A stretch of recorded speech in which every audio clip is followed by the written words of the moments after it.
there's one of two possibilities. Either this shit is coming from somewhere else or it's coming from here. So either we or someone has some real legitimate groundbreaking technology, or someone's visiting us from somewhere else. There's no ifs, ands, or buts. It's one of the, because now there's enough data that show that these things are moving in a way that they can't understand. There's video that they're moving in a way they can't understand. They're not showing a heat signature from visible means of propulsion. It's not like a rocket. It's like whatever they're doing something different.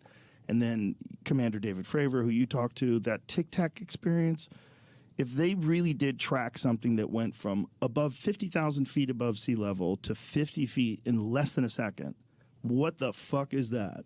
Like, if that's real, we're assuming that all their calibration was on and all their equipment worked together, but it was multiple different visual sightings of this thing too. Different jets saw it, different people, uniform story. Everybody's talked about how it just moved off at insane rates of speed. And then there's all these other ones like Ryan Long and all these other people that he flew with that are seeing these similar behaviors from these things where they just disappear. Mm-hmm. They move off at insane rates of speed. So it's one of two things. Either he said there's been some sort of parallel science, some science that's going on where nobody knew about it, and all the top physicists were completely unaware of this tech. And they were developing it independently in some fucking lab in the mountains for the government, or aliens, or someone else. Or someone else. There's a bunch of other options, and one thing is, I just talked to David Kipping. It's just I highly recommend his YouTube channel, Cool Worlds. He's a legit. It's like Huberman. You sometimes get these like legit scientists who are also good communicators. They'll step up. Oh, nice. So he's like the Huberman of astronomy. Young guy. You'll probably have him on eventually. I'm betting. Sure.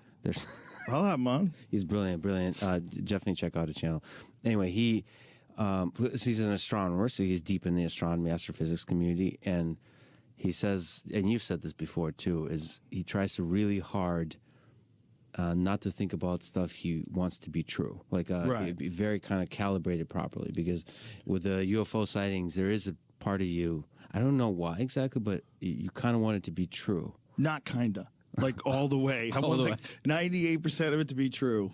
And there you have to be a little bit careful. But yeah, it definitely, like to me, it feels like the scientific development that we're doing now with Starship, so SpaceX and Starship, with all the advancement in telescopes, we're just getting more and more and more data to where we're not going to have these shitty videos.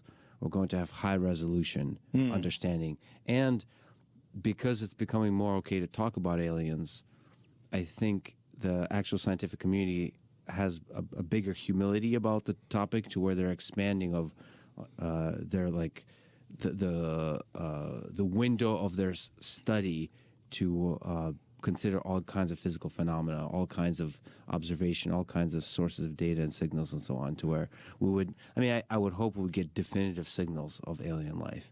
Yeah, definitive. Like when you look at the capabilities of satellites today, like satellite imagery, how good are they?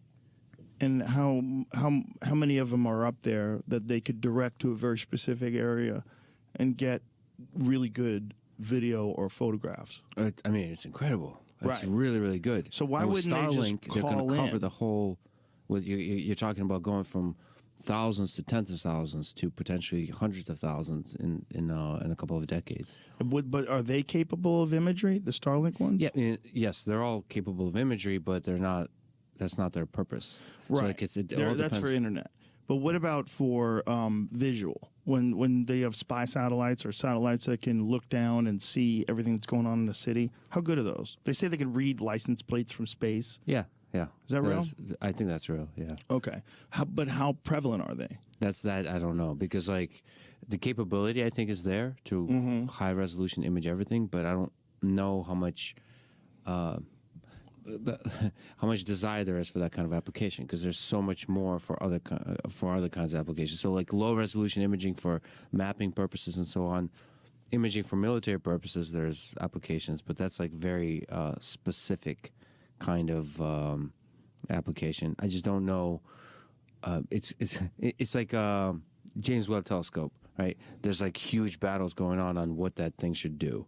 Because there's a lot of it's a constrained resource. You have to battle what are the interesting questions, where should it look, what's the resolution of data, where in the sky should collect that data, how frequent, and so on. Yeah. In that same kind of way, there's probably battles over satellite resources of what should it be doing. Sure, especially with intelligence agencies and stuff. Especially because the intelligence agencies are probably resisting this UFO stuff. If I was an evil dictator, Yeah. and I wanted to get my government to have control over the skies and to be able to see anything from anywhere at any time, and I wanted to like have mass surveillance drones in the sky above cities, a good way would be aliens. Because we have to capture these things on video, and there's only one way. We're going to deploy these high-resolution video cameras in the sky and capture everything.